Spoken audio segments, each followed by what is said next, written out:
Alright, here's my video review for The Last Duel. If House of Gucci is as good as this movie is, I'm fucking sold. Like, so this is Ridley Scott's latest movie he's done. That dude is 84 years old, I think is how old he is, and he's still directing movies like this. Him and Clint Eastwood, man, gotta love him. But yeah, this is an old-fashioned medieval era tale about basically the story is. It's about Matt Damon's character Jean-Luc. I forget how you pronounce the last name, but Jean. It takes place in medieval 1300s France, and it follows his character. He's a really respected knight. He goes up the ranks. Then he meets Jodie Comer's character, who they eventually marry, and they fall in love. And then John also happens to be friends with a character named Jacques, played by Adam Driver, and Adam Driver's character kind of falls in love with Jodie Comer, and something happens with that, and I'm pretty sure you can tell what that is. And then Jodie Comer's character named Marguerite basically accuses Jacques of a rape trial, and don't really want to say too much of what happens from there on out. But that's basically what you want to know about the movie going in. And this is a very long movie. It's a Ridley Scott medieval era, old-fashioned film, and when he does it well, he does it fucking well.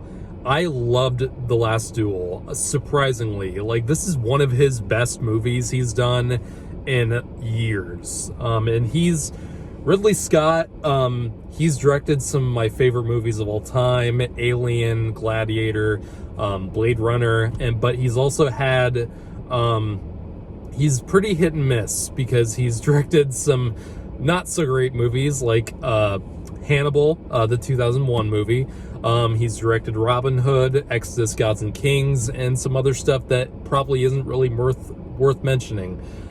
He has a kind of hit and miss track record, and for me, this is definitely one of his hits, because this movie is what I love about Ridley Scott's movies like this, like Gladiator, is that it really feels dirty.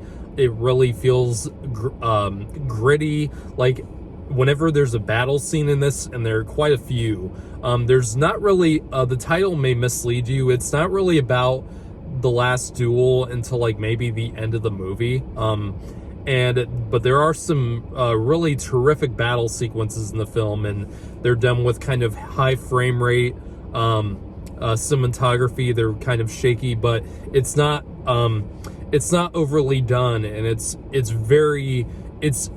investing to watch. It's nail biting almost, just because of how brutal this movie is. Brutal, man. Like, it does not hold back at all. The fights, the battle sequences are gory as hell. And yes, for those who may be squeamish of this stuff, there is a rape scene. And there's actually two. It shows you that scene twice in the film, and it's definitely not enjoyable to watch, and that's entirely the point of those scenes. And yeah, so just be aware of that. You will see stuff with that kind of subject matter in the film, and it doesn't play it safe with that at all. The performances in this film are terrific across the board. Matt Damon, of course, is great as always. Ben Affleck in this movie is probably my favorite part of this entire film, and I'm not being at all joking or sarcastic. He is so much fun to watch, because I'm not used to seeing Ben Affleck play this really just slimy, exaggerated kind of, really just corny character, but it's done intentionally, and it's done with so much energy and, just charisma, and it's nice seeing Ben Affleck play that kind of role. And also, Ben Affleck and Matt Damon, you know, for years they've written scripts together, and this movie's actually written by the two of them, as long as with another writer. I can't remember their name, but it's a very well written movie. The dialogue is nicely witty. It's got a lot of great lines in it, and what sucks is that this movie is not doing well at all at the box office. It's bombing hard because, well, mainly it came out on the same weekend as Halloween Kills, and of course this movie is going to get absolutely demolished by that movie because, you know, it's a big franchise and it's October, so of course people are going to want to come out to, you know, the Halloween movies.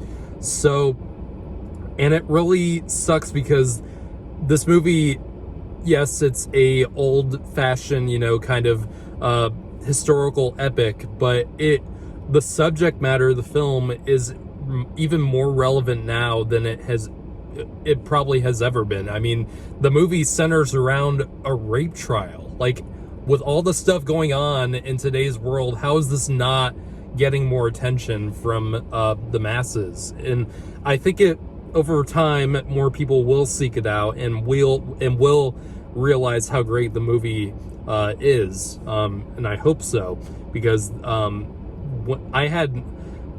knew the movie was probably going to be quite good from the trailers, but I wasn't, you know, enthralled by it. And the movie, right from the beginning, it enthralls you. I was completely invested in the entire 2.5 hour runtime, and I was not really bored for a minute. It's really well edited. There's not really a moment in the film that drags for me. The performances keep the movie engaging and entertaining. Adam Driver, I forgot to mention him. He's great. That dude is just getting so much better as an actor over time. He really is an immensely talented actor.